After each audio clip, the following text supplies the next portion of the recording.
যে খবরের দিকে নজর রাখবো, নেপালের পরিস্থিতির দিকে নজর রাখবো। অগ্নিগর্ভ নেপালে মৃত্যু মিছিল, এখনো পর্যন্ত মৃতের সংখ্যা বেড়ে 30।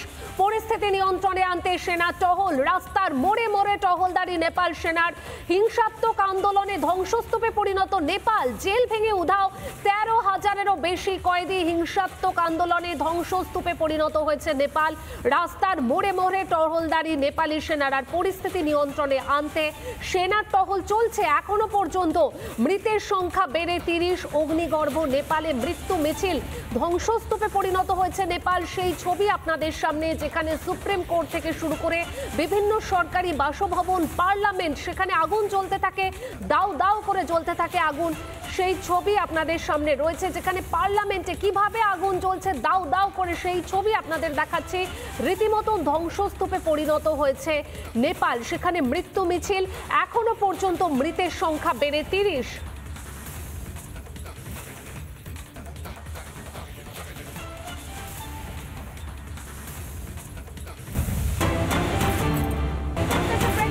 দিকে নজর রাখবো। মমতা ব্যানার্জি নাকি খুন হবেন, মন গড়া অভিযোগ পার্থ ভৌমিকের। নেপালের প্রসঙ্গ টেনে আসারই গল্প।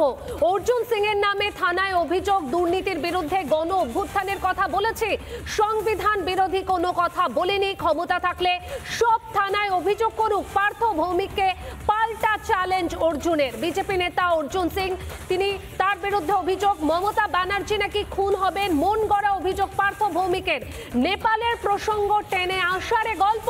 অর্জুন সিং এর নামে থানায় অভিযোগ, দুর্নীতির বিরুদ্ধে গণ অভ্যুত্থানের কথা বলেছে, সংবিধান বিরোধী কোনো কথা বলেনি।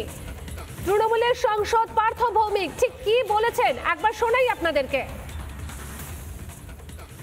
ভয়ঙ্কর স্টেটমেন্ট ব্যারাকপুরের একজন ক্রিমিনাল করেছে, যে তিনি একবার ব্যারাকপুরের সাংসদও হয়েছিল। সেই লোকটি একটি স্টেটমেন্ট করেছেন যে বিনা রক্তপাতে কখনো ক্ষমতার পরিবর্তন হয় না, এবং 20 থেকে 30 বছরের ছেলেরা নেপালে যেভাবে গণহত্যা সংগঠিত করেছে, বাংলাতেও সেরকম হওয়া দরকার।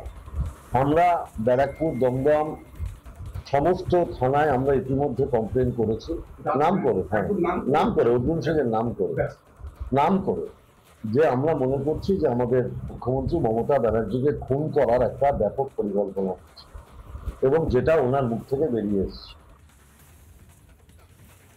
শুনলেন আমরা আপনারা। আর এর পাল্টা বিজেপি নেতা অর্জুন সিং ঠিক কি বলেছেন সেটাও শোনাবো আপনাদেরকে।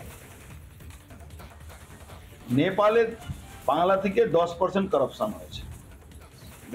বেকারত্ব বেড়ে নেই, বেকারত্ব অনেক আছে।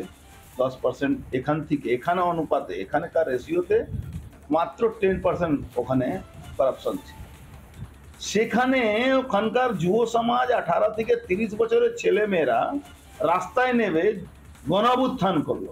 চাকরি নেই, 1.5 কোটির উপরে পরিযায়ী শ্রমিক আছে। কতদিন বরবাদ করবে বাংলা যুব সমাজ? তাকে যদি জাগরণের জন্য বলেছে, কোনো ভুল কথা বলে 400 থানা আমার নামে এফআইআর করো, কিচ্ছু যায় আসে না। আমি কোনো অন্যায় কথা বলছি না, আমি সাংবিধানিক কথা বলেছি। নানা ধরনের কন্টেন্ট দেখার জন্য লাইক করুন, শেয়ার করুন আমাদের ফেসবুক পেজ, সাবস্ক্রাইব করুন আমাদের ইউটিউব চ্যানেল। পাশাপাশি অন্যান্য ব্রেকিং নিউজের জন্য অবশ্যই চোখ রাখুন রিপাবলিক বাংলায়।